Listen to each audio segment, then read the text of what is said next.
Corona महामारी से स्वास्थ्य विभाग की ग्राउंड लेवल पर तैयारियों का जायजा लेने के लिए सीएम योगी लगातार ग्राउंड लेवल पर एक्शन में हैं।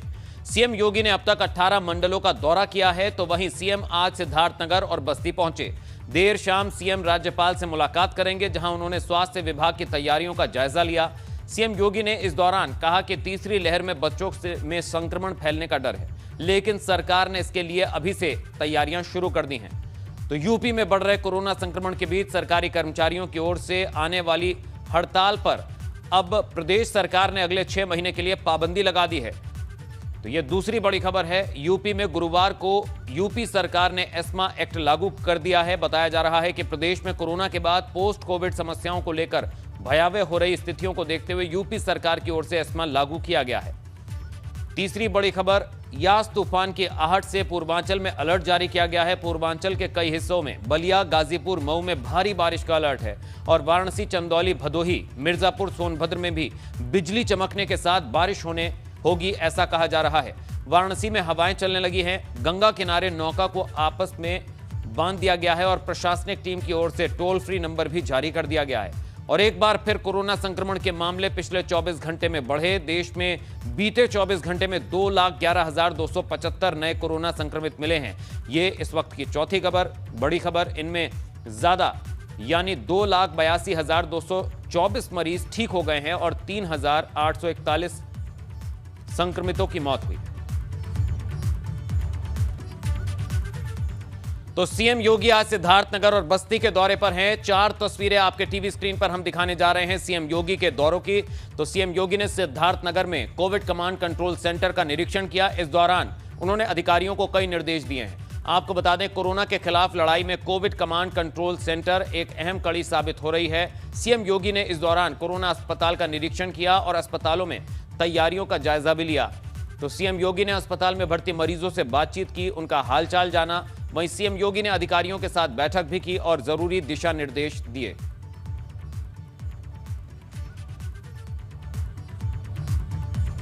वहीं बस्ती से पहले सिद्धार्थनगर पहुंचे सीएम योगी आदित्यनाथ ने कोविड कमांड कंट्रोल सेंटर और जिला अस्पताल का निरीक्षण किया। इसके बाद प्राथमिक विद्यालय जोगिया में टीकाकरण की जानकारी ली। पुलिस लाइन सभागार के जनप्रतिनिधियों और कर्मचारियों के साथ उन्होंने समीक्षा बैठक की।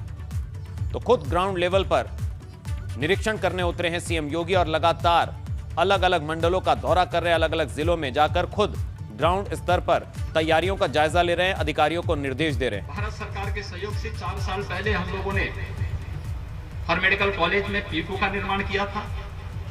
हर डिस्ट्रिक्ट हॉस्पिटल में पीकू का निर्माण हुआ। कुछ सीएससी में भी मिनी पीकू का निर्माण हुआ। ये मिनी पीकू हमारे लिए या पीकू पीडियाट्रिक आईसीयू, ये हमें वर्तमान में कोरोना में भी ये उपयोगी हो रहे हैं बच्चों के लिए, थर्ड वेव में भी उपयोगी होंगे और इंसेफ्लाइटिस के उपचार में भी होंगे।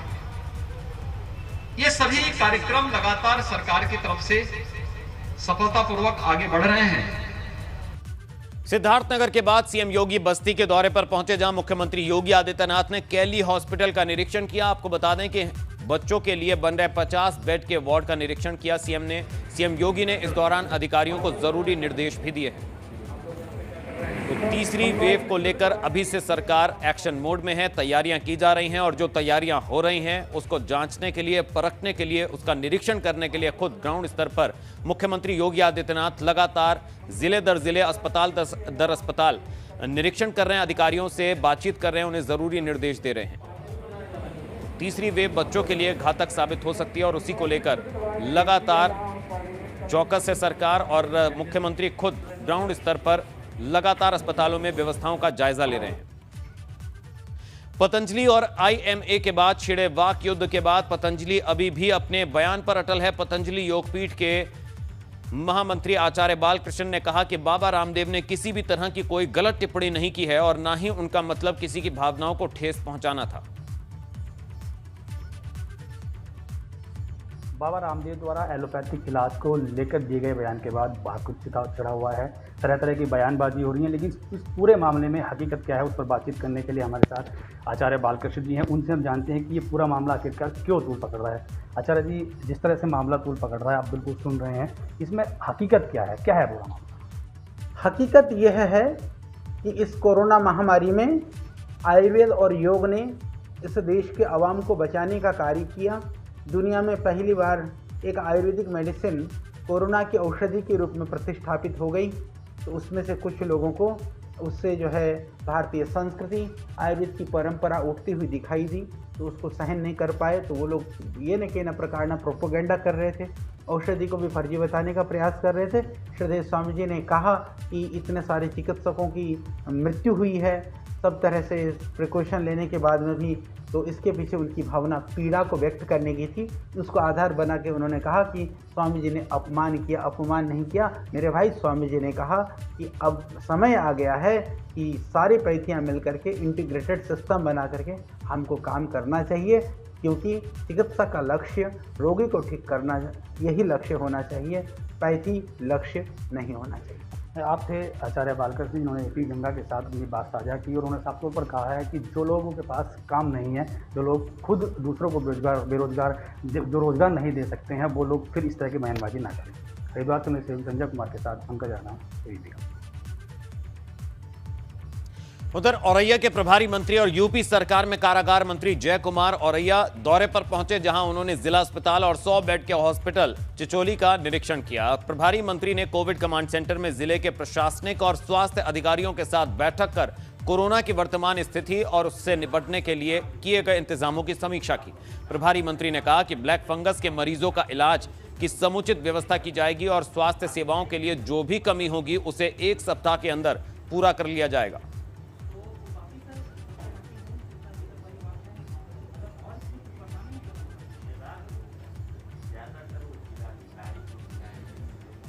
तो कारागार मंत्री ने कहा ब्लैक फंगस के मामले भी तेजी से बढ़ रहे हैं और उसके लिए भी तैयारियां तेज हैं और व्यवस्थाएं लगातार दुरुस्त की जा रही हैं। तो ब्लैक फंगस के इलाज की भी व्यवस्था हो रही है और 1 हफ्ते में सभी कमियों को दूर कर दिया जाएगा।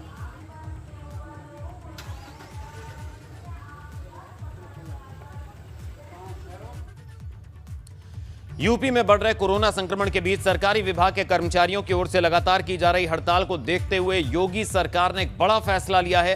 यूपी सरकार की ओर से 6 महीने के लिए एस्मा लागू कर दिया गया, जिसके चलते अब सरकारी सेवाओं में हड़ताल करने पर रोक लगा दी गई है। बताया जा रहा है पोस्ट कोविड समस्याओं को लेकर भयावह हो रही स्थितियों को देखते हुए यूपी सरकार ने यह फैसला लिया है।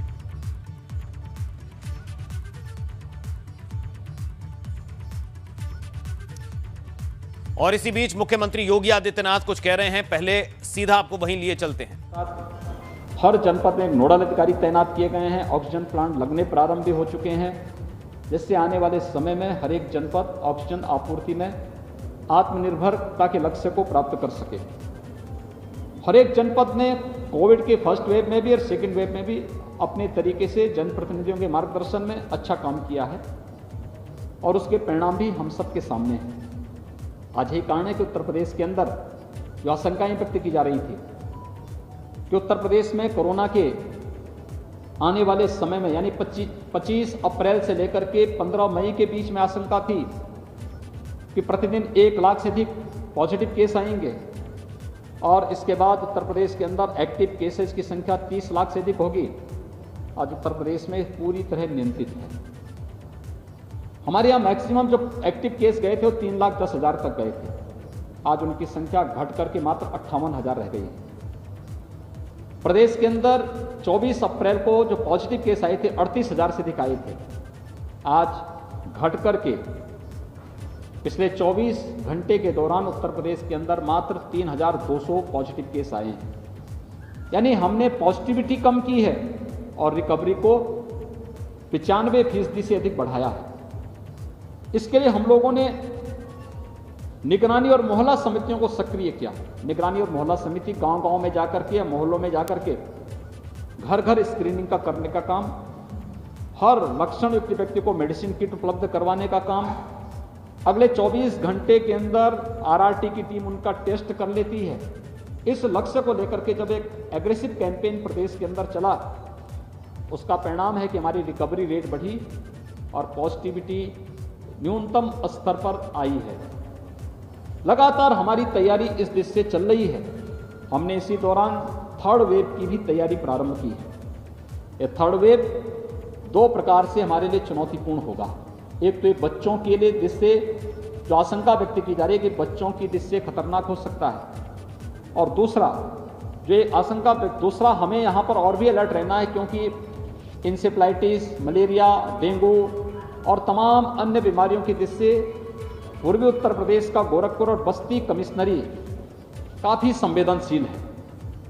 यद्यपि कोरोना के साथ साथ इंसेफ्लाइटिस के लिए लड़ना यह अपने आप में चुनौतीपूर्ण होगा, लेकिन हम लोगों ने इंसेफ्लाइटिस के खिलाफ एक अच्छी लड़ाई यहाँ पर पिछले 4 वर्षों के दौरान लड़ी है।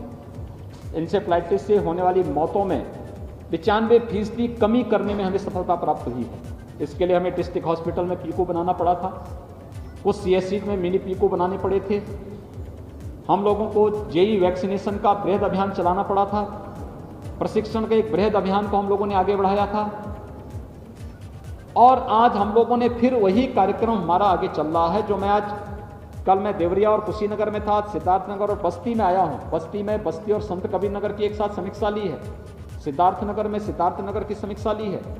इसके पीछे का उद्देश्य ही यही है कि हम दोनों के लिए अभी से अपनी तैयारी को आगे बढ़ा लें। वर्तमान में कोरोना पोस्ट कोविड केयर के लिए, कोरोना के बाद जिन लोगों को नेगेटिव रिपोर्ट आ गई है लेकिन फिर भी कुछ शिकायतें हैं, उनके लिए पोस्ट कोविड वार्ड बनाना, उनका उपचार, निःशुल्क सारी सुविधाएं उनको उपलब्ध करवाना, उनके परिजनों के लिए भी भोजन की व्यवस्था कम्युनिटी किचन के माध्यम से करवाना। जहां इसकी समीक्षा लेने के लिए मैं यहाँ पर आया हूँ, वहीं अन्य संभावनाओं को भी आगे बढ़ाने की तैयारी मजबूती के साथ की जा रही है। हम लोग थर्ड वेव के साथ साथ इंसेफ्लाइटिस पर भी प्रभावी अंकुश लगाने के लिए पूरी तरह प्रतिबद्ध होकर के पूरी टीम पूरी मजबूती के साथ कार्य कर रही है। वैक्सीनेशन का एक कार्यक्रम अत्यंत महत्वपूर्ण है और हम लोगों ने सफलतापूर्वक इस कार्यक्रम को अब तक आगे बढ़ाया है।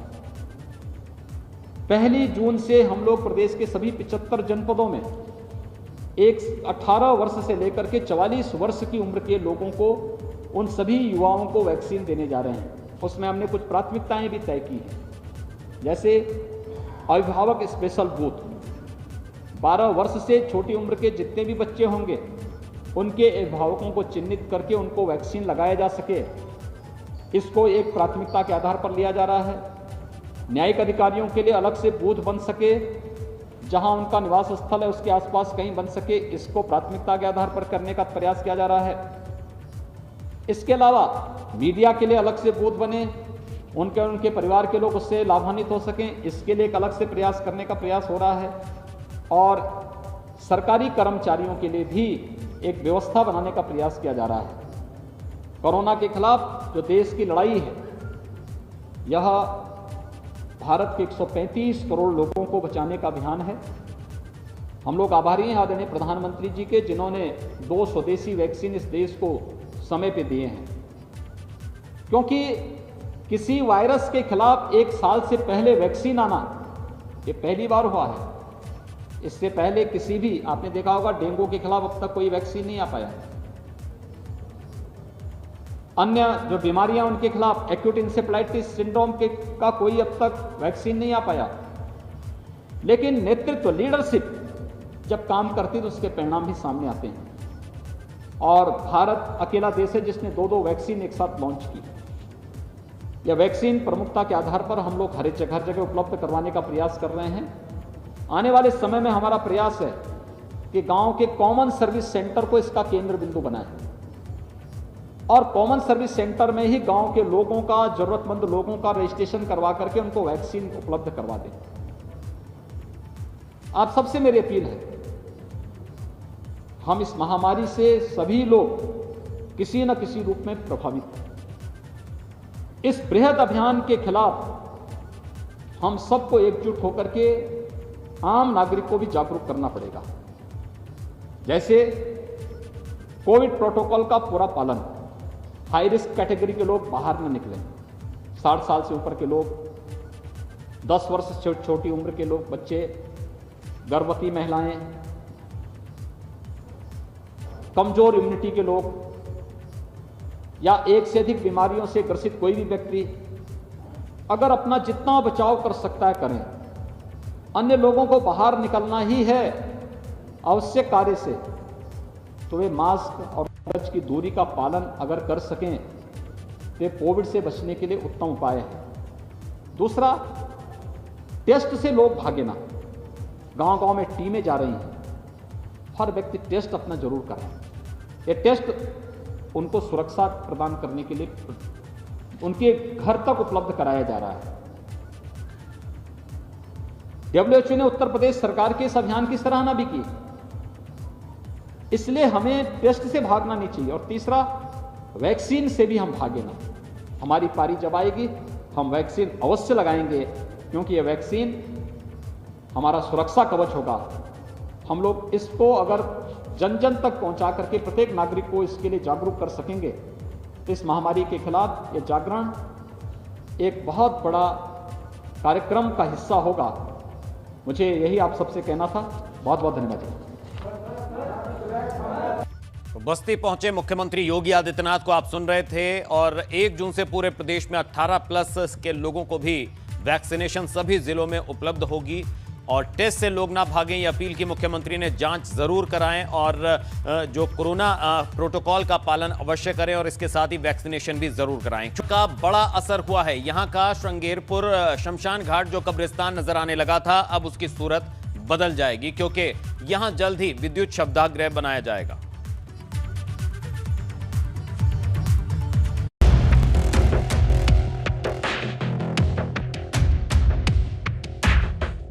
प्रयागराज में एबीपी गंगा की खबर का असर।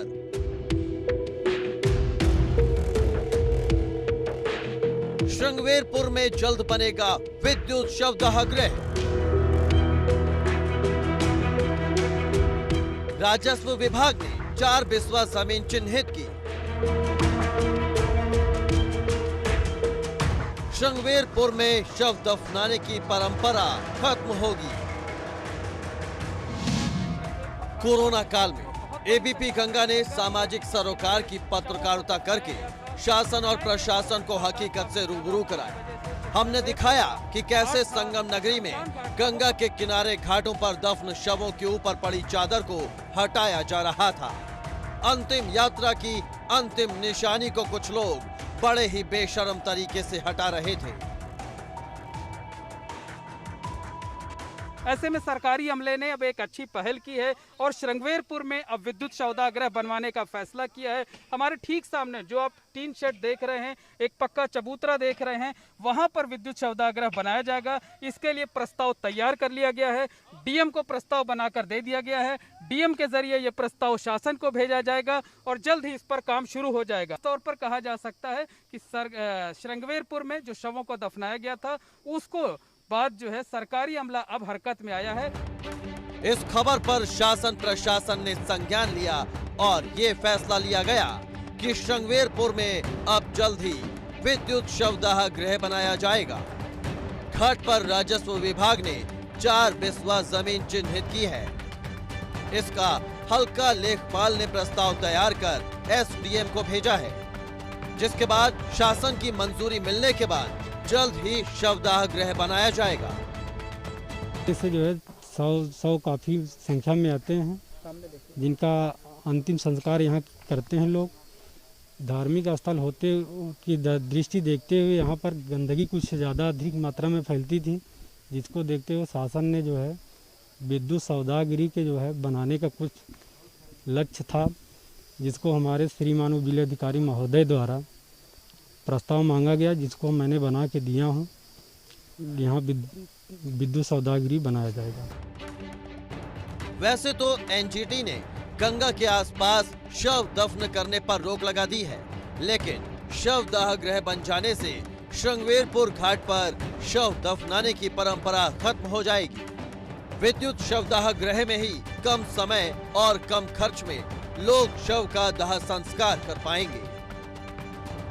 अब ये वीडियो देखिए। इस वीडियो में कब्र से चादर हटाने वाले दोनों आरोपी पुलिस वालों के साथ खड़े दिखाई दे रहे हैं। जिस दौरान ये दोनों कब्र से चादर और बांस को हटा रहे थे, उस दौरान कई पुलिस वाले वहां मौजूद थे, जिसके बाद ये सवाल उठने लगा कि क्या ये पुलिस प्रशासन की मंजूरी से किया जा रहा था। श्रृंगवेरपुर धाम का धार्मिक महत्व होने की वजह से यहाँ सिर्फ प्रयागराज ही नहीं बल्कि प्रतापगढ़, अमेठी, रायबरेली और सुल्तानपुर समेत आसपास के कई जिलों से लोग अंतिम संस्कार के लिए आते हैं।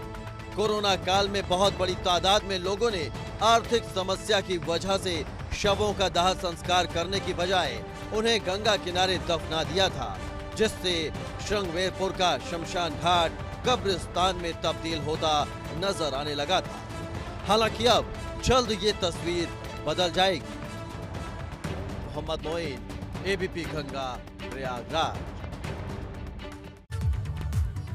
उधर आजमगढ़ जिले में कोरोना काल में बढ़ते संक्रमण के बीच एक ऐसी तस्वीर सामने आई जो जिला प्रशासन और पुलिस के तमाम दावों की पोल खोल रही है। इस वीडियो में लॉकडाउन और नाइट कर्फ्यू के बीच एक नवनिर्वाचित जिला पंचायत सदस्य शादी समारोह में बार बालाओं के साथ ठुमके लगाते नजर आए, जिसका वीडियो अब सोशल मीडिया पर जमकर वायरल हो रहा है। सोशल मीडिया पर वायरल हुए इस वीडियो में सगड़ी तहसील के रुद्रपुर क्षेत्र के निर्दलीय चुनाव जीते जिला पंचायत सदस्य फौजदार यादव एक शादी समारोह में पहुंचे थे, जहां डीजे पर बार बाला डांस कर रही थी। नेताजी भी खुद को रोक नहीं सके और पिंजरे में बंद बार बालाओं के ठुमके पर झूमते हुए नजर आ रहे हैं। तो वहीं झांसी में शपथ ग्रहण के बाद प्रधान ने गांव में बार बालाओं का डांस कराया। इस दौरान नोटों की बारिश हुई। दरअसल विकासखंड गुड़सराय कोतवाली गरौठा के अंतर्गत ग्राम पंचायत नुनार नवनिर्वाचित प्रधान किरण देवी कौशिक की ओर से शपथ ग्रहण के जश्न में बार बालाओं का डांस कराया गया। हजारों की संख्या में लोग इकट्ठा रहे, रुपयों की बरसात होती रही और कोविड नियम टूटते रहे।